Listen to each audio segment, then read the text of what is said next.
Hi guys, मेरा नाम है साहिल खन्ना और आज की वीडियो शुरू करते हैं। सबसे पहले न्यूज है ग्लोबल डेट की। तो भाई वो रिकॉर्ड हाई पे पहुंच गया है। क्वार्टर 2 के अंदर 315 ट्रिलियन डॉलर के ऊपर पहुंच गया है।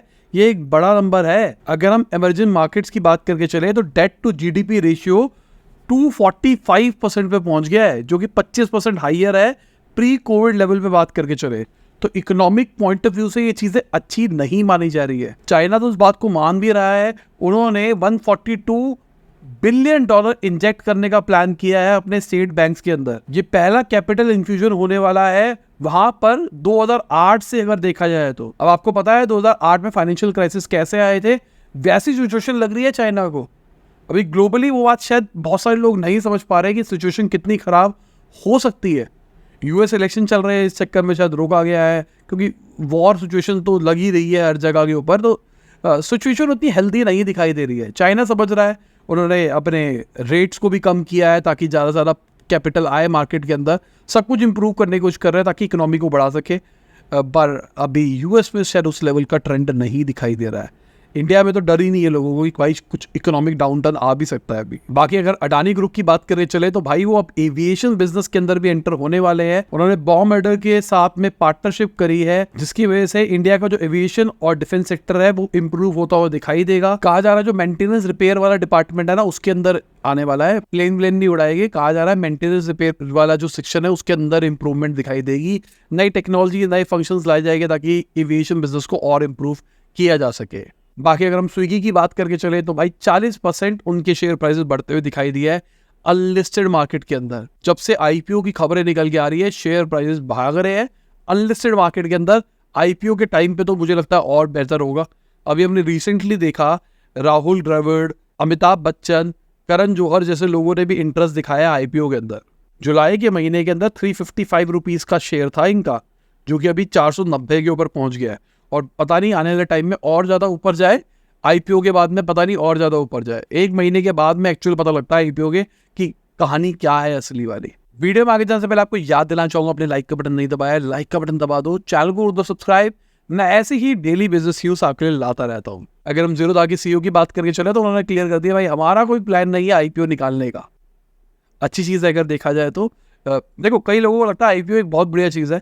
इन्होंने तो बोला है कि आईपीओ एक एंड नहीं है, एक बिगिनिंग है। बहुत सारे फाउंडर्स ने मुझे ये बोला है जिन्होंने लिस्टिंग कर रखी है, जिनके सामने इंटरव्यू लिया था, सबने ये वाली बात बोली थी।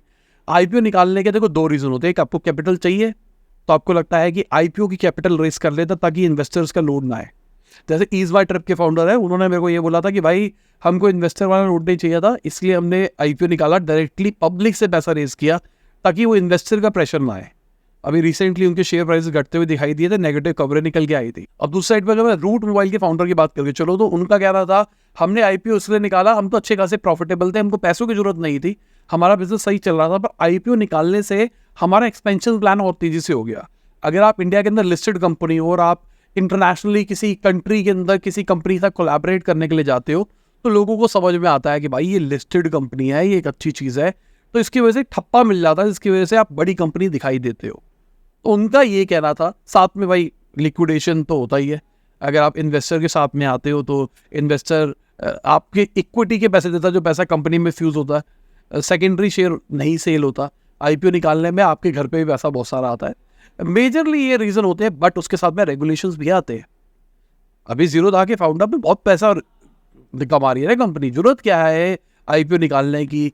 उतनी बड़ी मार्केट उनको लगता नहीं है। आईपीओ निकाल के एक बार को ग्लोबली एक्सपेंड करा जा सकता था, बट जीरोधा का इतना नाम है, अगर वो चाहे तो अभी भी ग्लोबली एक्सपेंड कर सकते हैं।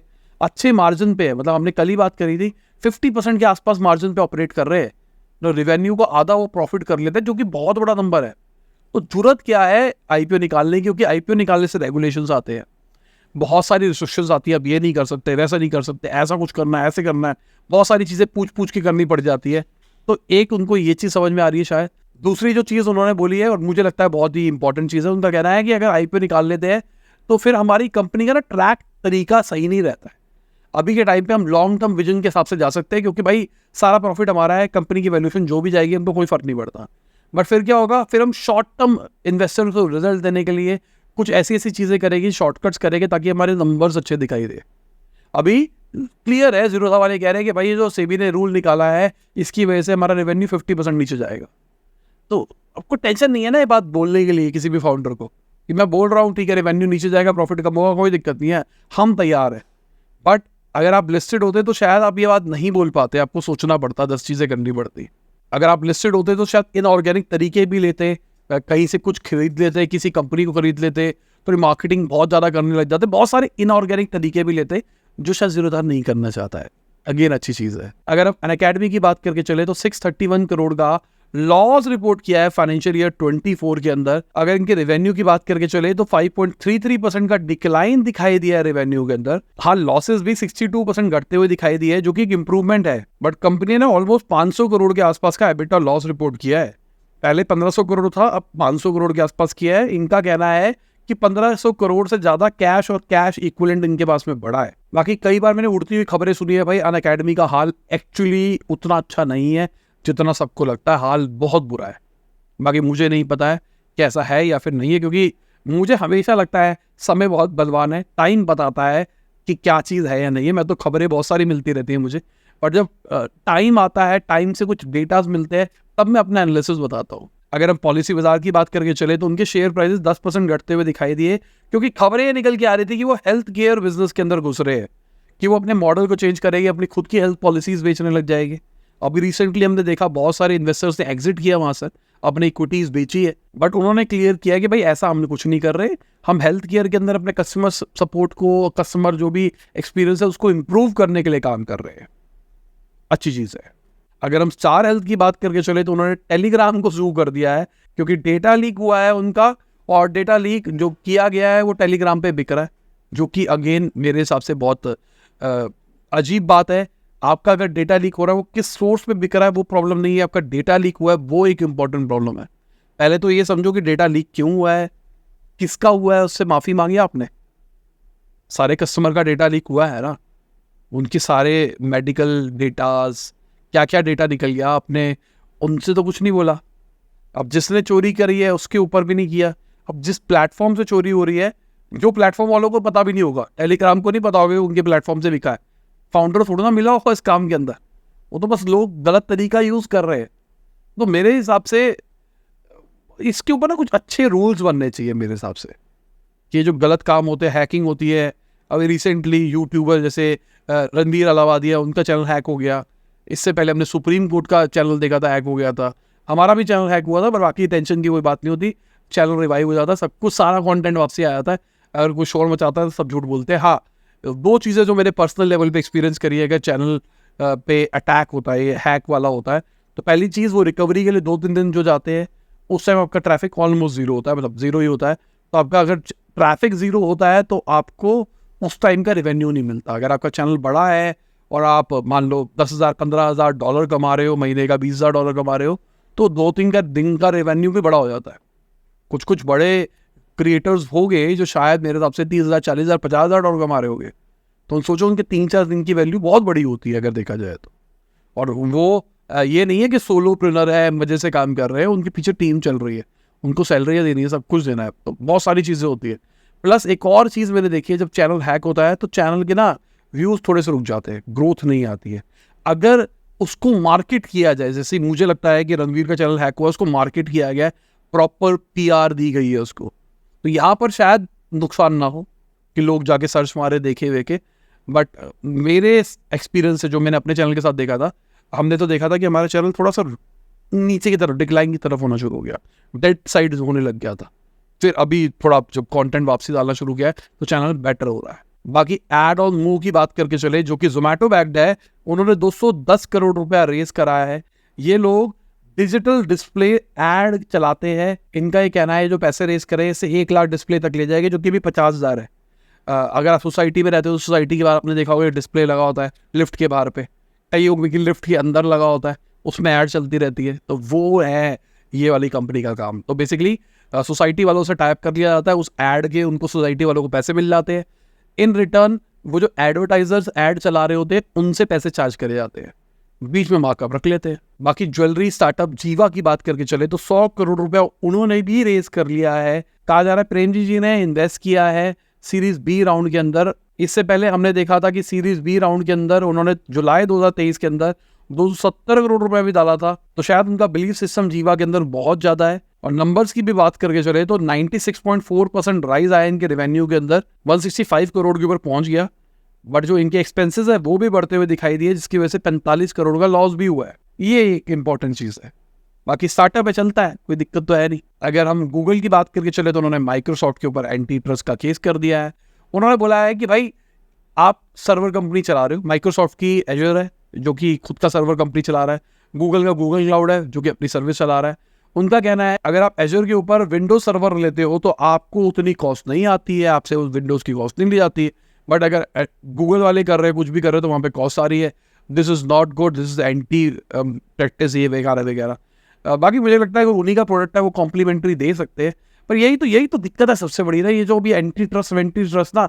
देखो मुझे सबसे अच्छा लगता था जब मैं छोटा था, मुझे लगता था बिजनेस ऐसी होता है भाई, जो अच्छा गेम खेलेगा। फिर पता लगा मोनोपोली, मैंने कहा मोनोपोली तो अच्छी चीज़ होती है। फिर पता लगा भाई मोनोपोली ना सोशलिज्म के लिए ख़राब है, एक बंदा ही सब कुछ खा जाएगा सब कुछ।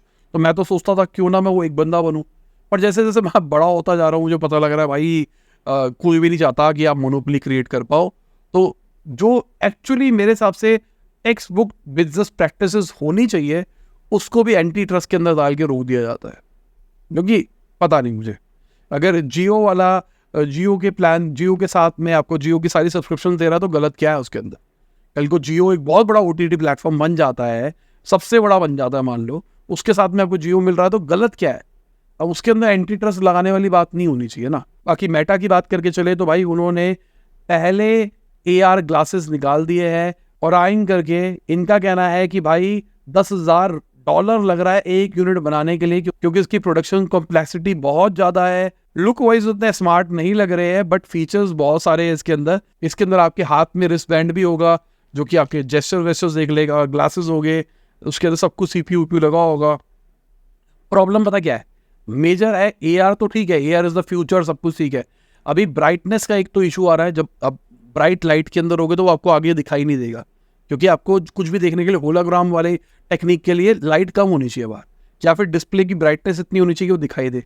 तो एक प्रॉब्लम उनको ये आ रही है। दूसरी जो बड़ी प्रॉब्लम आ रही है वो साइज़ की आ रही है, क्योंकि साइज़ बड़ा है, थोड़ा अजीब सा लग रहा है, उतना अच्छा नहीं लग रहा है जितना लगना चाहिए। और अफोर्डेबिलिटी तो प्रॉब्लम है ही। बट अगर लुक की बात करके चले तो इन्होंने जो रेबन के साथ टाइप कर रखा है वो बढ़िया है भाई। उसके अंदर इन्होंने लाइव ट्रांसलेशन फीचर भी निकाल दिया है, जब आपके कान के अंदर ट्रांसलेशन होगी। ये स्मार्ट भी दिखते हैं, अच्छे भी दिखते हैं, आपको फीचर्स भी मिलते हैं जो बेसिक लेवल के ऊपर हो सकते हैं। गूगल ने भी ऐसा कुछ बनाने की कोशिश करी थी पर वो बना नहीं पाए थे, बट आज मेटा कर पा रहा है, जो कि एक अच्छी चीज़ है मेटा के लिए। कहा जा रहा है स्पेनिश, फ्रेंच और इटालियन को इंग्लिश में ट्रांसलेट कर दिया जाएगा। This is good. हिंदी भी करो यार जल्दी, हिंदी को इज्जत क्यों नहीं मिलती है। शायद उनको लगता है कि इंडियन ऑडियंस अडॉप्ट नहीं करती इस प्रोडक्ट को, ऐसे प्रोडक्टों को, इसलिए शायद हिंदी के ऊपर सबसे आखिरी में आती है सारी की सारी चीज़ें। या हिंदी असली में बहुत ज़्यादा कॉम्प्लेक्स है AI को ट्रेन करने के लिए। बाकी मेटा का जो AI है ना, उसको 500 मिलियन यूजर्स यूज कर रहे हैं, ऐसा CEO ने बोला उनके। अब मेटा का AI आपको मेटा का अगर जो मैसेंजर है उसके अंदर भी आता है, आपको व्हाट्सएप के अंदर भी आता है, तो बहुत सारे लोग व्हाट्सएप के अंदर यूज करते होंगे। आपने किया है या फिर नहीं किया? मैंने अभी रिसेंटली बोला था चैट GPT यूज कर लो, ये वो। भाई मेटा व्हाट्सएप तो यूज करते हो ना, उसके अंदर भी तो आ रखा है, वो यूज कर लो। पूछो उससे हु इज साहिल खन्ना, अगर आपके वो व्हाट्सएप है ना, पूछो उससे who is Sahil Khanna.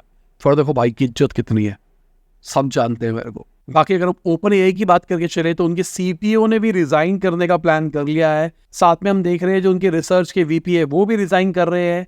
13 original founders थे, अब खाली 3 ही रह गए हैं ओपन AI के अंदर। और इसका बहुत बड़ा रीजन कहा जा रहा है ओपन AI को जो नॉन प्रॉफिट से प्राइवेट कंपनी बनाने का प्लान करा जा रहा है, मतलब फॉर प्रॉफिट बनाएगा प्लान किया जा रहा है। इसके अगेंस्ट है बहुत सारे लोग।